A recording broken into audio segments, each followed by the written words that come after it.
સતગુરુ નીતિન સાહેબ આ સત્સંગમાં સમજાવી રહ્યા છે. બંદી છોડ કબીર સાહેબની વાણી છે. ખૂબ જ સુંદર વાણી છે. આ વાણીને સારી રીતે સમજશો તો ભરમ મટી જાય. તો વાણી છે, મન તું માન શબ્દ ઉપદેશા, સાર શબ્દ और ગુરુમુખ વાણી, તાકો ગહો સંદેશા.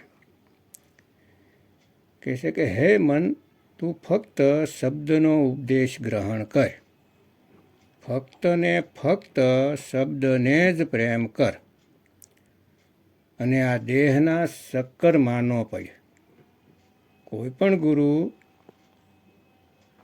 પોતાને જ શબ્દ ગુરુ કહે છે અને પ્રેમ પોતાના દેહથી કરાવે છે, તેવા ગુરુને તત્કાળ ત્યાગી દો. કોઈ પણ સંસ્થા જો તમને કહે કે અમારા ગુરુ તો 5 મંડળોની બાદ, 5 ભૂમિઓની બાદ, અથવા તો 7 સ્વર્ગોની પાર, 7 આસમાનની ઉપર આ દેહ રૂપમાં મળશે, તો ભક્તો સમજી જાઓ કે તમારી સાથે ખૂબ જ મોટો દગો થઈ રહ્યો છે. તમારી સુરતીને ભટકાવવાની કોશિશ કરવામાં આવે છે. તો બિલકુલ ભરમાશો નહીં. મન તું માન શબ્દ ઉપદેશા, સાર શબ્દ और ગુરુમુખ વાણી, તાકો ગહો સંદેશા. એટલે કોઈ પણ શબ્દને ગ્રહણ ન કરો. કોઈ 52 અક્ષરના નામ આપ્યું જપવા માટે તો નહીં ભક્તો, નહીં. તમારે એવા ગુરુ ગોતવાના છે જે ફક્ત ને ફક્ત સાર શબ્દની વાત કરે. પણ એવા નહીં કે જપવાથી પ્રકાશ દેખાય અને કાન બંધ કરી ધૂન સંભળાય તો સાર શબ્દ થઈ ગયો. તો બિલકુલ નહીં. સાર શબ્દ એક વસ્તુ છે, તેને પ્રાપ્ત કરો ભાઈ. એક વસ્તુ છે, અનમોલક વસ્તુ છે. અને તે વસ્તુને મેળવવા માટે કોઈ બીજાના નામ જપવા પડે એવું ક્યારેય નથી હોતું. પાણી પીવા માટે કોઈ મંત્ર નથી જપવા પડતા. ખાવા માટે કોઈ મંત્ર નથી જપવા પડતા. પણ સીધા વસ્તુની કોન્ટેક્ટમાં આવવાનું છે. આગળ કહે છે કે જાહી તત્વ કો મુનિવર ખોજે, બ્રહ્માદિક સો જ્ઞાની, સોઈ તત્વ ગુરુ શરણ લાગે, ભક્તિ હેત કર પ્રાણી. એટલે કે જે આત્મ તત્વને મુનિવર ગોતતા રહ્યા, બ્રહ્માજી ગોતતા રહ્યા, પણ તેઓ તેને પ્રાપ્ત ન કરી શક્યા. તે તત્વ ફક્ત ને ફક્ત ગુરુના શરણમાં બેસીને મળશે. જ્યારે ભેદી ગુરુ તમને ભેદ બતાવશે, જેવો સાર શબ્દને મેળવવાની વિધિ બતાવશે, ત્યારે તમને સમજમાં આવશે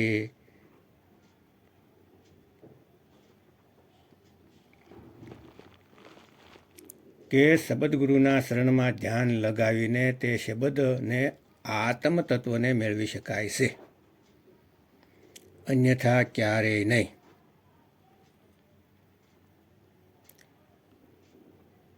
પણ એને મેળવવા માટે ખૂબ મહત્ત્વની ચીજ છે, જે તમારી પાસે હોવી જોઈએ, તમારા આશ્રમમાં હોવી જોઈએ.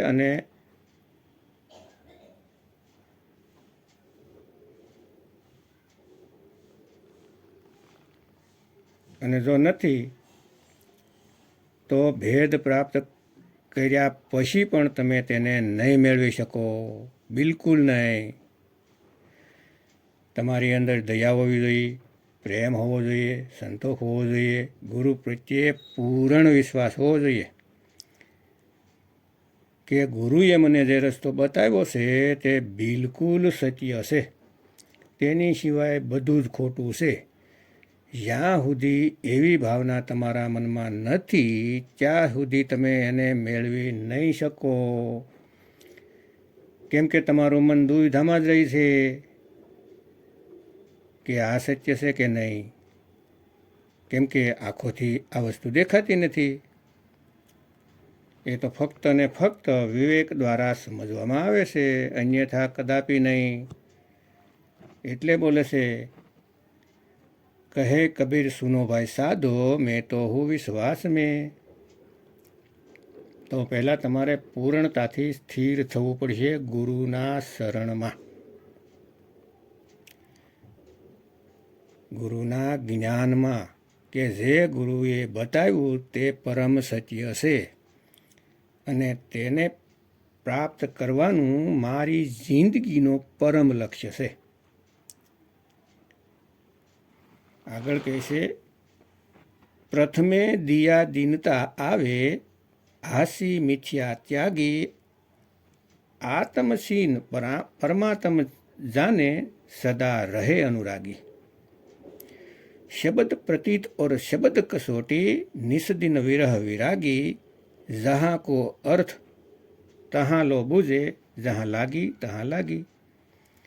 એટલે કે સૌથી પહેલાં તો મનમાં દયા આવવી જોઈએ. લોકોને પ્રત્યે અને જીવોને પ્રત્યે દયાભાવ હોય. જીવ હત્યા ક્યારેય ન કરે અને હાસી મિથ્યા આ બધું ત્યાગવાનું છે. નિંદા સુગલીથી બસવાનું છે.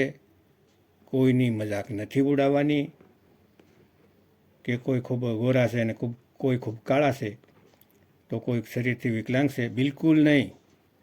આવો મનમાં ભાવ ન આવવો જોઈએ.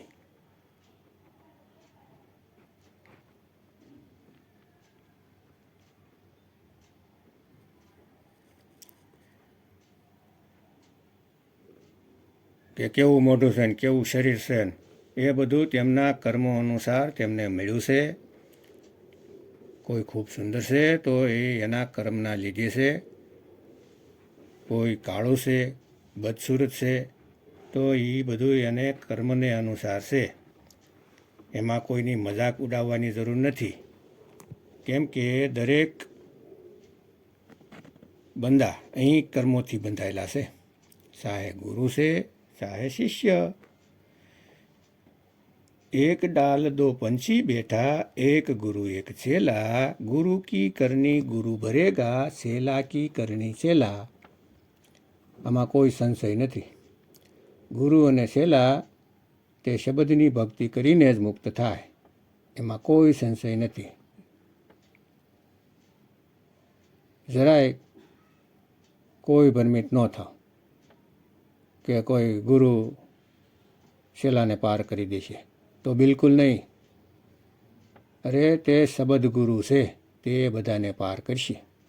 તે નિજ રૂપ છે, એ બધાને પાર કરશે. તે નિજ નામ છે, જે બધાને પાર કરશે ભક્તો. પણ તેને પ્રાપ્ત કરવાની વિધિ ગુરુ બતાવે છે, તેને સમજવાનું છે સારી રીતે. આગળ કહે છે કે આત્મછીન પરમાત્મ છીને, તો સૌથી પહેલાં પોતાની આત્માનું જ્ઞાન મેળવો. એવું શું છે જે અડોલ છે, અચલ છે, અવિનાશી છે? પહેલાં એને પ્રાપ્ત કરો. પોતાની અવસ્થાને બદલો. જીવ અવસ્થામાંથી સીધા આત્મ અવસ્થામાં પહોંચો, ત્યારે તે જાણી શકે છે કે અસલમાં મારું નિજ નામ, નિજ રૂપ હું છે, અને આત્મામાં જ પરમાત્માનો વાસ છે. તો આત્માને મેળવીને પરમાત્માને પ્રાપ્ત કરી શકે છે અને સદાને સદા માટે અનુરાગમાં રહેશે, ભજન બંદગીમાં રહેશે. કોઈ પણ ગલત કામ ન થાય તેના માટે સજાગ રહે અને બસતા રહે. આ જ વૈરાગ છે. કોઈ મુશ્કેલી આવે તો પોતાના ગુરુને પૂછવું કે મારે આ કામ કરવું છે, તો તે સારું છે કે ગલત છે? તો ગુરુજી તેનું માર્ગદર્શન કરશે અને ગલત કામથી બચી જાઓ.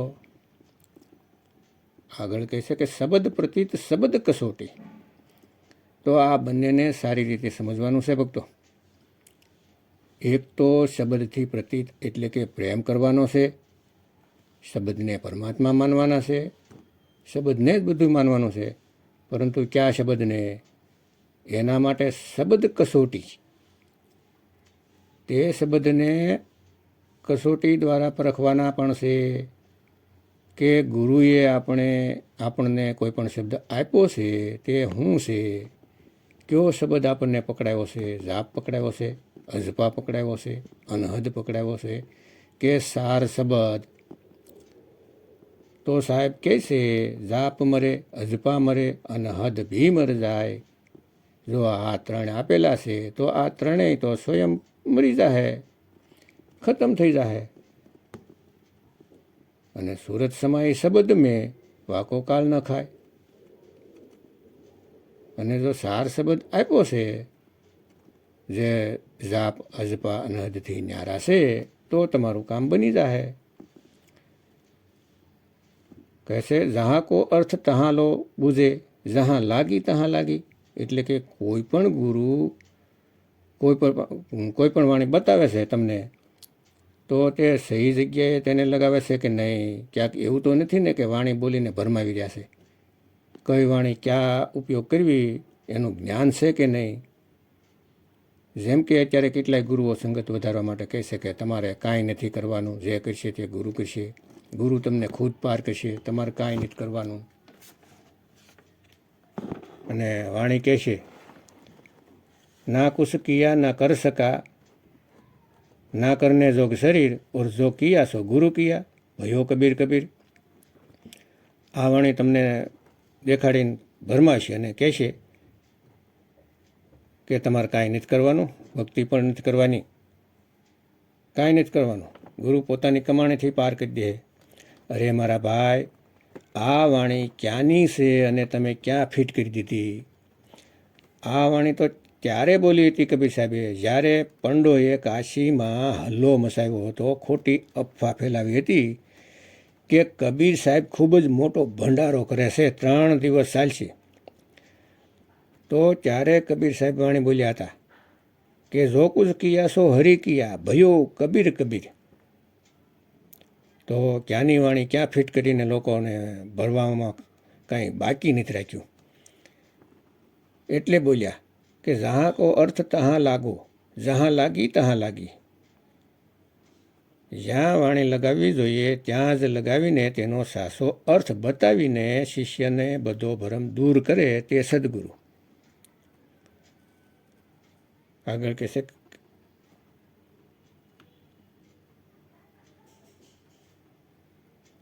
કબીર સાહેબ કહે છે કે સત તત્વ જો બુझे માને શીખ હમારી, કાલ દકાલ તહાં નહીં વ્યાપે, સદા કરો રખવારી. એટલે કે જે પણ મારા હંસ મારા તત્વજ્ઞાનને સમજી જાહે, તેને પ્યાર કરશે, તેને બૂઝશે, મારા અને કહ્યા પ્રમાણે ચાલશે, તો ત્યાં કાળનું જોર નહીં ચાલે. અને હંમેશાને માટે તે જીવની રખવાળી કરવામાં આવશે. હંમેશા તેની રખવાળી કરીશ. જે પણ તત્વજ્ઞાનને બૂઝશે, સમજશે, કેમ કે બૂઝ્યા વગર એટલે કે ઉકેલ વગર આ જ્ઞાન જાણી સમજમાં નથી આવતું. સત્ય નામ હે સાર, બૂઝો સંત વિવેક કરી, ઉતરો ભવ જલ પાર, સતગુરુ કા ઉપદેશ યહી. કબીર સાહેબ સાફ કહે છે કે જે કોઈ સતનામને જાણવા માગે છે તો તેને બૂઝવું પડશે, એનો ઉકેલ લાવવો પડશે. કેમ કે ઉકેલ કર્યા વગર સત્યનામને પ્રાપ્ત નથી કરી શકાતું. સદગુરુ ભેદ બતાવશે તો પણ તમારે વિવેક દ્વારા તેનો ઉકેલ કરવો પડશે. બૂઝો સંત વિવેક કરી, ઉતરો ભવજલ પાર, સતગુરુ કા ઉપદેશ યહી. તો ભક્તો એક એક વાતને સમજો અને બધા ભરમને દૂર કરો અને પોતાની સુરતી તે શબ્દ ગુરુમાં લગાવો, પાર બ્રહ્મ પરમાત્મામાં લગાવવાની છે. કેમ કે તેની પ્રાપ્તિથી જ મનુષ્ય જન્મ સફળ થાય છે, અન્યથા કંઈ પણ લાભ થતો નથી. તો ભક્તો વિવેક જગાવો અને નીતિન સાહેબના સત્સંગ સાંભળો, વારંવાર સાંભળો અને પોતાનું મનુષ્ય જીવન સફળ કરો. જય ગુરુ નીતિન સાહેબ, જય ગુરુ વિરાગપતિ સાહેબ, જય ગુરુ મદનપતિ સાહેબ, જય જય મુક્તિના દાતા કબીર સાહેબની જય.